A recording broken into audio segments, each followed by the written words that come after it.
Yo, what's going on, everybody, and welcome back to the 7th episode of the After the Whistle podcast. I'm your host, Owen Tomko. I know I said I was going to end out to you yesterday. I didn't. My bad again. I'm doing this at 10:44 in the morning. So the 10 o'clock games have already started, as you can tell by 10:44. Most of them have just finished the first quarter. The games going on right now, you have Houston at Chicago, you have Dallas at Cincinnati, you have Kansas City at Miami, Arizona at the Giants, Minnesota at Tampa Bay, Denver at Carolina, and Tennessee at Jacksonville. Some pretty good games there. Let's go off with the scores, starting off with the Kansas City-Miami game. Kansas City is trailing the Miami Dolphins with 12:42 left in the second quarter, 7-0. Miami does have the ball on Kansas City's 15-yard line. So my guess is they're going to score on that.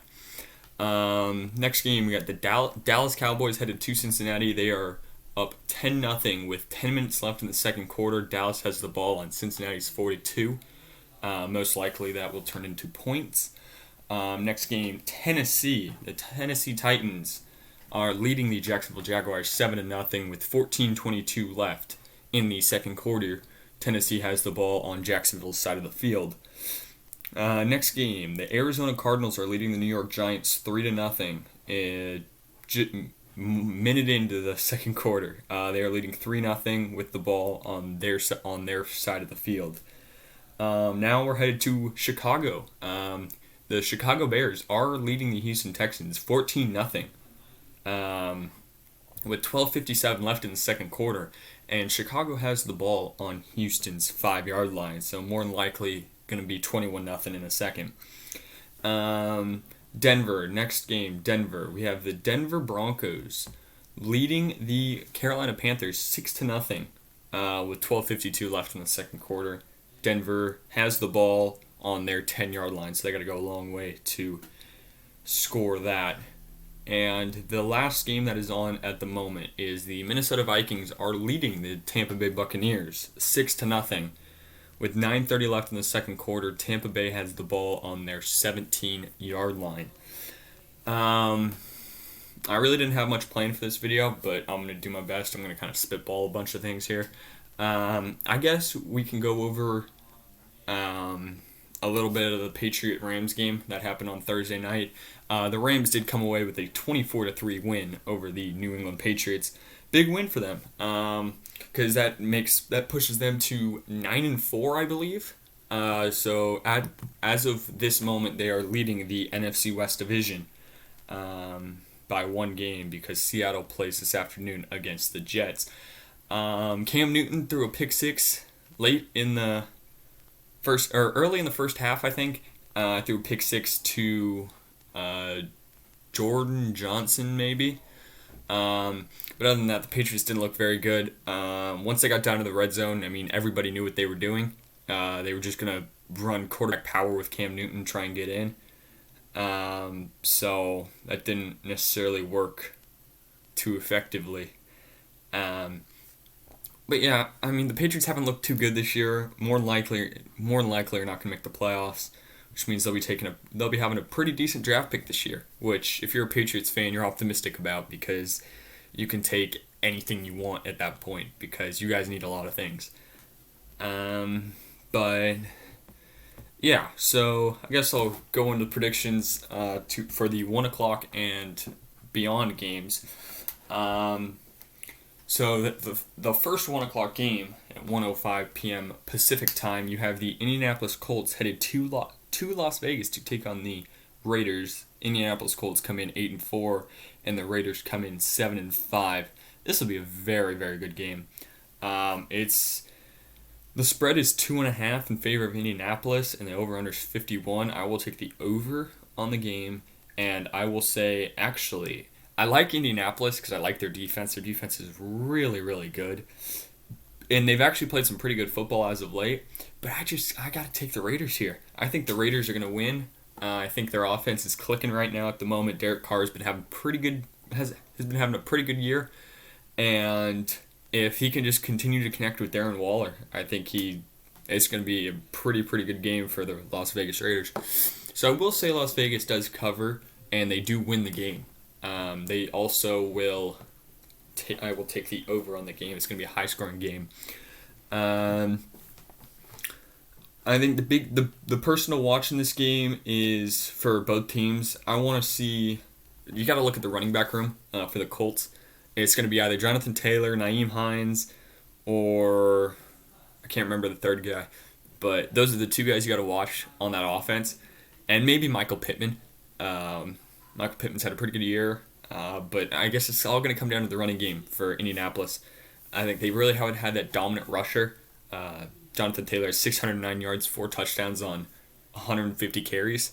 So as you can tell, it's kind of a timeshare back there. But that's the big thing for the Colts. Those are the guys you got to watch. And for the Las Vegas Raiders, you got to watch out for. I say Nelson Aguilar. I think he has a really, really good game this week because the Colts are going to do their best to stop Darren Waller, which means you're going to be seeing a lot of man-to-man coverage. And I think Aguilar is he's having such a good comeback year. I think it's a change of scenery has done him well, and it's turned out the best for him because now he's having a pretty good year actually in Las Vegas. So on to the next game, you have the 0-12 New York Jets headed to Seattle to take on the 8-4 Seattle Seahawks. Seahawks are coming off a brutal loss to the New York Giants last week. I know I said it was going to be a very, very not close game and Seattle was going to blow them out. Yeah, predictions aren't always correct, but it was hard as a Seattle Seahawks fan to watch, even though the game wasn't on TV. And so I got updates from my friend who is also a Seahawks fan. But this is the biggest spread I've seen in an NFL game in a while. The Seahawks are favored by 16.5 over the Jets, and I don't want to say they cover because I just have a feeling it's going to be for some reason it's just going to be a close game. But I will say they do cover. I will say Seattle wins by more than 16.5 points. The over/under is 48.5. I will take the over. I think Seattle's hopefully. I'm not even going to say they are. I'm going to say hopefully they score more than 30 plus points, and hopefully our defense can hold Sam Darnold, who's came back and turned that team decent, made them decent. As you can tell last week against the Raiders, they should have won that game, and then their defensive coordinator decided to blitz 8 guys and put everybody in man-to-man coverage. That's another guy you got to watch out for is Henry Ruggs for the Raiders. I think the receiver room is going to be one of those areas you got to watch this week for the Las Vegas Raiders. But you have Jamison Crowder, who's questionable. I don't know with what, but that's a big loss for the Jets because he's been their leading receiver for them for a while, and I have to hope we can stop Denzel Mims and those guys. But I do see big players to watch in this game. For the Jets, you got to watch for Sam Darnold. Sam Darnold coming off a pretty good game against the Raiders, like I already said, but I think he could have a pretty good day against this beat-up, not very good Seattle Seahawks secondary, which I hope is not the case, but at the same time, I wouldn't be surprised. And for the Seahawks, you got to watch out for not Russell Wilson, because, I mean, you don't really need to watch out for him because he's Russell Wilson, but I would look out for the receivers. I would say Tyler Lockett is one of those guys who should have a pretty good day. Because the Jets going to do everything in their power to take away DK Metcalf, which I don't blame him. He's had 1,100 yards and 9 touchdowns on 63 receptions this year, which is unreal. But yeah, so I will take Seattle to win. I will take Seattle to cover, and I will take the over. On to our next game. We have the Green Bay Packers headed to Detroit to take on the Detroit Lions. Packers enter this game 9-3, and the Detroit Lions enter this game 5-7. I don't see this being a good game, even though Detroit always plays Green Bay very tough. I don't know why, but it always happens. The spread is 7.5 in favor of the Green Bay Packers. I will take them to cover. I do see Green Bay winning by more than a touchdown, more than actually 10 points. I would say 2 touchdown, 3 touchdown win for the Green Bay Packers. Over under this game is 55.5. I will take the over because Green Bay is going to score a ton of points against this decent Detroit Lions defense. But players to watch in this game for the Detroit Lions, Matt Stafford. Matt Stafford, I have to say, is one of the most underrated quarterbacks in the NFL. He doesn't put up flashy numbers like everybody else, but he gets things done. I mean, you look at the numbers compared to Rodgers. Rodgers is thrown for, let's just say, he's thrown for 3,400 yards, 36 touchdowns, and 4 interceptions on 286 completions. And Matt Stafford has thrown for 3,300 yards, 21 touchdowns, 9 interceptions on 271 completions. So the yards are pretty much the same. The touchdowns lack, and the interceptions are double. But that dude can win a football game. Like, he's one of the most underrated quarterbacks in the NFL. Yes, he's getting up there in age, so he's probably going to be retiring in the next 3 to 5 years, maybe even earlier than that. But I would say you got to watch out for Adrian Peterson for the Detroit Lions. I know it's weird to say, Adrian Peterson, who's on the Detroit Lions now. They don't really have a great running game, but Adrian Peterson has had 2 touchdowns in his last two, or has had 4 touchdowns in his last 2 games. Two touchdowns each game. He only rushed for less than 100 yards in both those games, but he's a viable fantasy option because he's the goal line guy, and you can almost guarantee a touchdown out of him every week. For the Green Bay Packers, Devontae Adams, that dude has been unbelievable this year. He's had 1,100 yards, or actually he's had 1,000 yards, 13 touchdowns on 84 receptions. The 1,000 yards isn't the greatest, but he did miss three or four games with an injury. The fact that he has 13 touchdowns is unbelievable, considering he was out that long. But yeah, I do say Green Bay wins. I say Green Bay covers, and I will take the over because it'll be a high-scoring game. On to our next game, the New Orleans Saints headed to Philadelphia to take on the Philadelphia Eagles.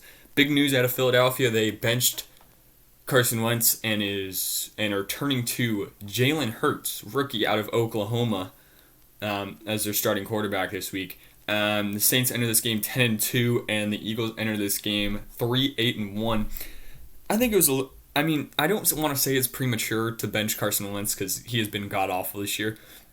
But I've been backing Carson Wentz forever. I'm like one of the biggest Carson Wentz guys because you saw what he could do in 2017 in his MVP year.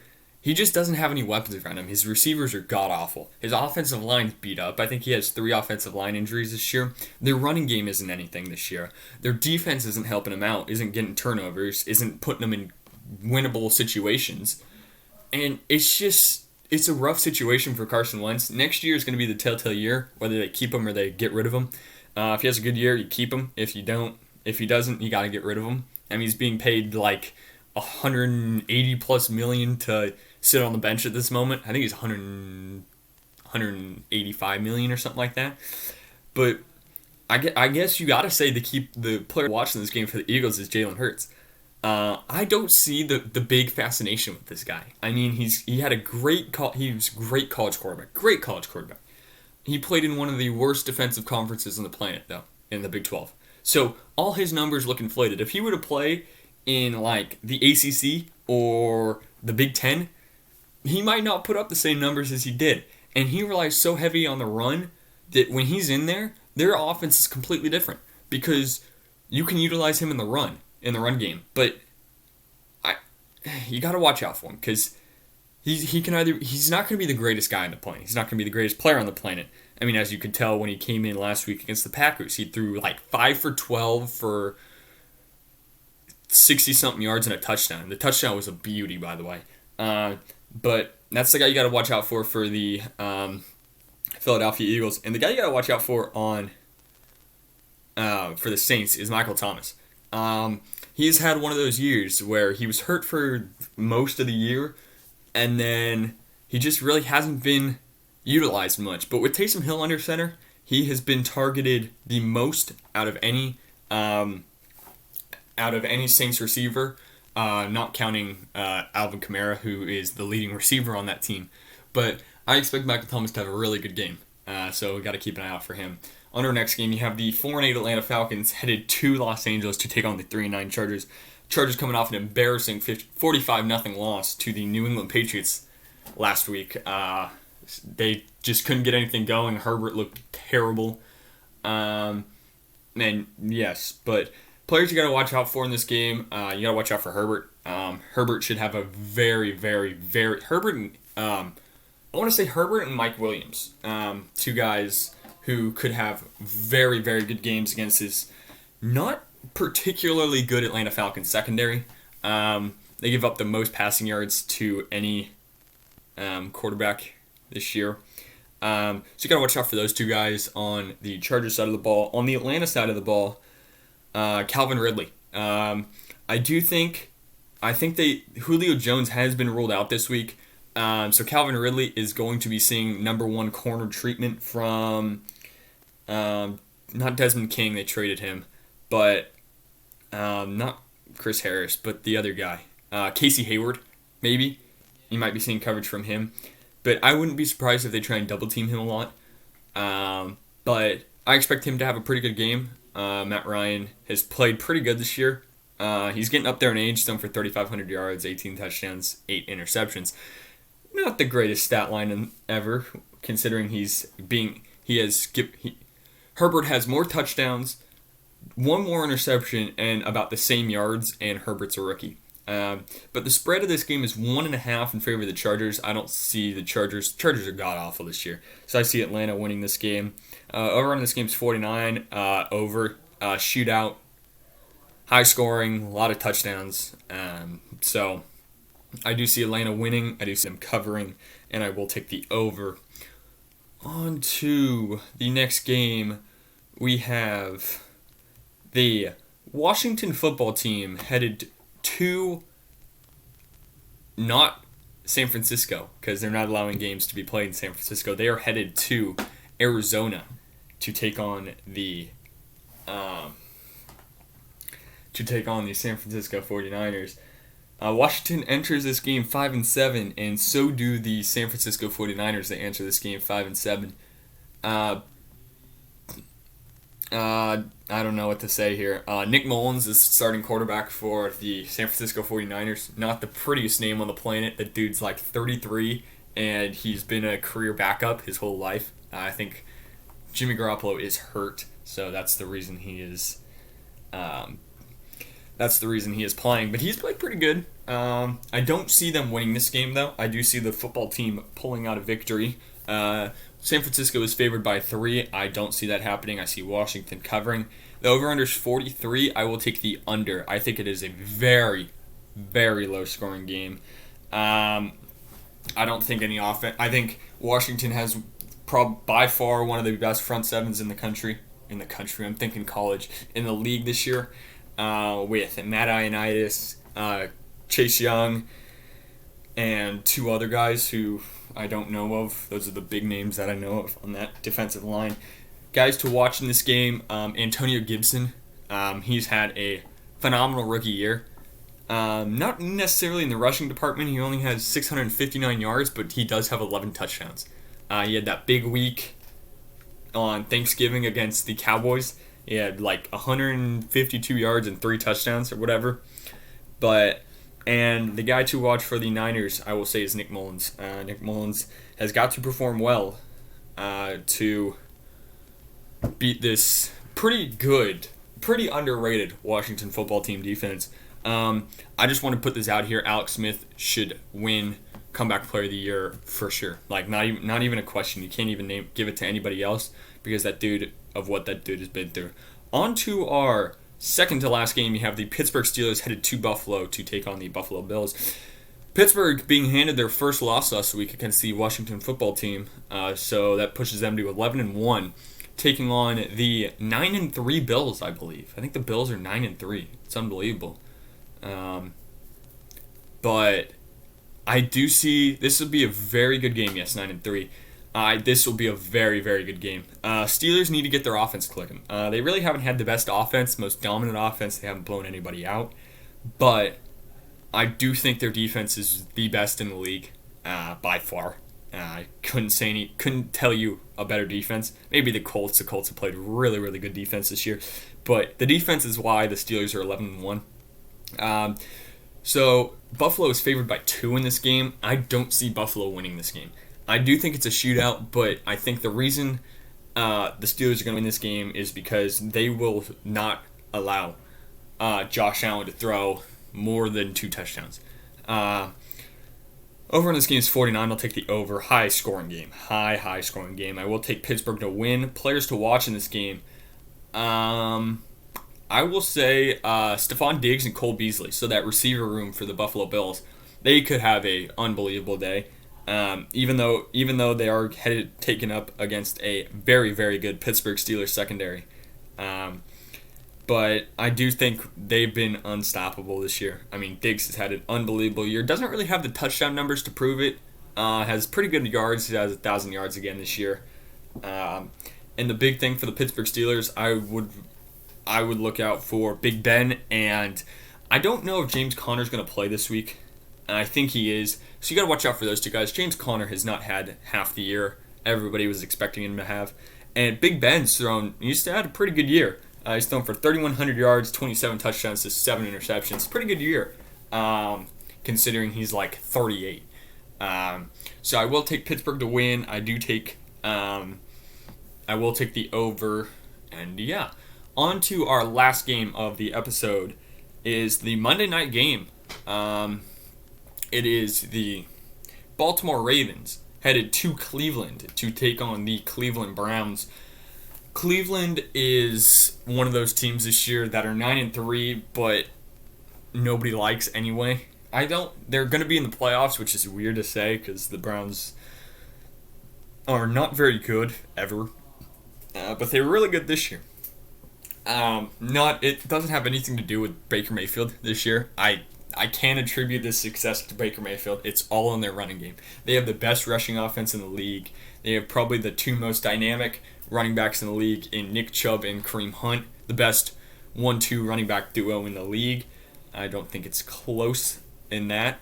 But the Ravens enter this game, I think 6-6. My computer's not loading here, but I do think they enter this game 6-6. The Browns enter this game 9-3. So they're close in their division. Actually, the Baltimore Ravens enter 7-5. The Cleveland Browns enter 9-3. This will be a game to watch. It's a Monday night game, so everybody's going to watch it. Guys to watch out for this game. This game. Nick Chubb and Kareem Hunt. For the Cleveland Browns. Once again, that running back room is very, very good. So I think it'll be a very, very good game. Baker might throw for a good amount of yards as well, but I think it's going to rely on the running game. Stick to what's been working and utilize that. Over in this game's 45.5. I'll take the over. I think it's going to be a very, very high-scoring game. I say that about every game because I like high-scoring games, but I truly believe it's going to be a high-scoring game. The Ravens are favored by 3. I don't see that happening.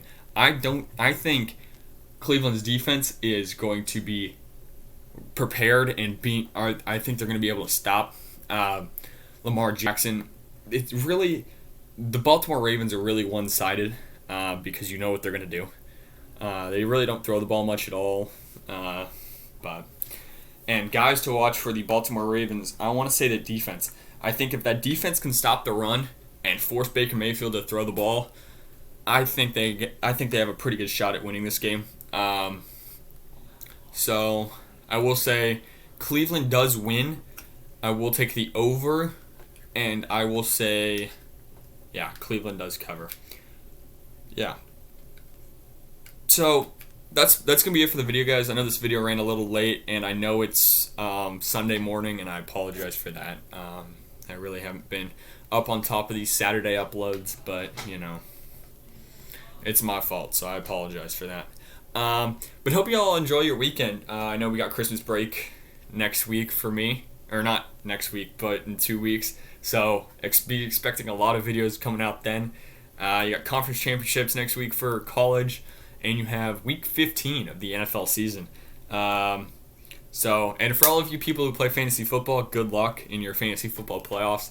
I got a first round bye this year for the first time ever, so I am very pleased with that. I have a very, very good team, so hopefully I can run the table and win it all. But yeah, that'll be it for me, guys. Thanks, guys, for watching. As always, if you like it, you can leave a like. If not, don't worry about it. It doesn't matter to me. I do this for fun. It's something fun for me to do. I'm passionate about football, so something I get to talk about football without being technically judged because it's a podcast and that's what you're supposed to do. So sorry this ran long, but it is what it is. So hopefully my Seahawks win today. Go Hawks! But we play the Jets. I hope so. But yeah, that'll be it. So thank you guys for watching, and I'll see you guys next week. Peace, guys.